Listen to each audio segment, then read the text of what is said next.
I'm from Toni&Guy So our presentation tonight is taking our main inspiration from Heatherwick Studios. Heatherwick has been called the Leonardo da Vinci of our times. He's most become famous for the cauldron at the Olympics 2012. I first became aware of him after walking past Euston Square Station and seeing his installation, which is by Giza. How can we not, as a company, reference Fashion Week as we are the official London sponsors? Cool. Can we have our first model?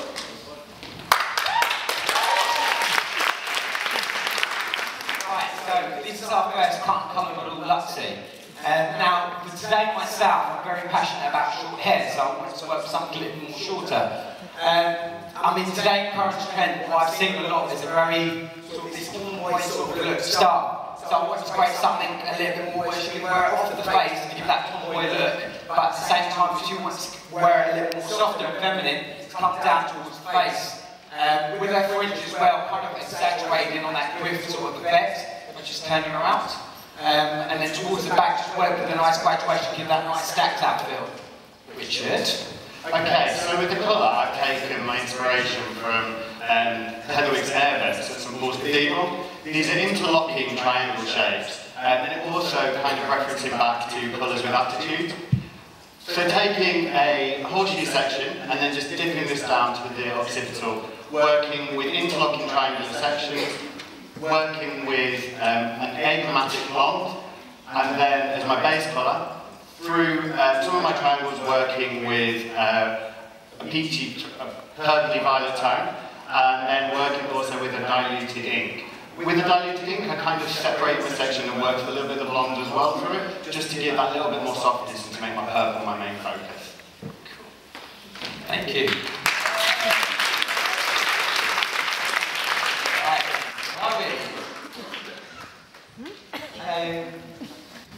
Right, so this is our second cut and collar model, Chloe. So today with Chloe, I wanted to work with something a little more different, like more curly hair. Now with Chloe's hair, I wanted to work within her natural texture. So I took my inspiration from a recent show which I worked on London Fashion Week back on February, autumn winter 2012, which is a designer called Pauletta Barron, where she worked taking her influences from the hair, from the stacked out feel, working from her inspiration from Sweeney Todd. So I wanted to work with something like that, but a little bit more of a commercial look. Something a little bit more soft, something a little more beautiful, but at the same time taking my inspiration from that. Originally with Corinne Barton, I think that's how to pronounce the show, she worked with a little more flatter feel towards the back, but I wanted to work with something again a little more looser, a little bit more softer, but then taking my inspiration and stacking it out towards the sides. Okay, so with the colour, taking inspiration from his installation by Giza, which means to pour lead. He poured lead into water, and the shape that was molten lead into water, and the shape that was created, he translated this in with thousands and thousands of little glass balls and suspended them above Euston Square Station. So to create the look here, working with a global colour, and then plaiting the hair and then detailing it into the part with a pre-lined map. Then just around my hairline, working with a really bright cherry punch just to give a really strong kind of focus through there. Working my colour into the end with an oxide red and my global colour being a ridge brown.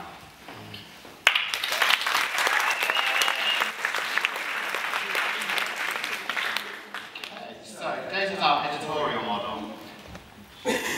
So with our editorial look, we wanted really to take this quite strongly from London Fashion Week. So we're working here with looks, combining looks from Don Levy and from Joanna Hines. I've struggled with that all day.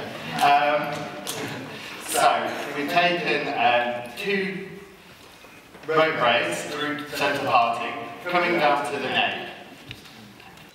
Down to the neck, where we then join them into one. We wanted them to just sit away from the scalp slightly, rather than being really tucked in. Working here with the colour, working quite a natural tone into the root. We then just wanted to go to quite an artificial as we get into the end, working more with a peach blush and an antique cream.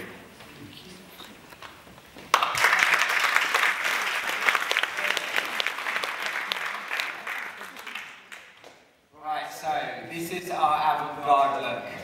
Now, for myself, avant-garde is it's something that I'm not very strong at all. So I thought to myself, do you know what? I'm going to crack it, I'm going to go for it, I'm going to spend time, and we both spent time just talking about it, but then at the end we just started playing around and this is what happened. Now, I took my inspiration actually from what Richard was saying about from Heatherwick Studios. It was from the fan that he was talking about, from one of the cut and colour models. Now, when I was researching about the fan itself, what they actually done was they tested with folding papers to create different looks. So I thought to myself, do you know what? I'm going to get some papers, have a little mess about, and then just start pinning it onto heads and then translated it into hair, to be honest with you. This is the shape that I worked with, actually working with more of a uniform, symmetric shape, so it's even throughout both sides. If I just spin you around, completely around, thank you. Just pop your head back slightly. Right, now this is taking my inspiration from floral and paisley designs. Now, with this, again, I wanted to work with something symmetrical, so I decided to take it from the petals and then also working with swirls. So just spin you around slightly, cheers. And then interlocking into the actual design and the shape that we created from the avant-garde look. So working with different blondes, just creating a nice different texture, just so you can see the different indentations and lines and separation. And yeah, this is what I created, pretty much. Thank you, Lily. Right,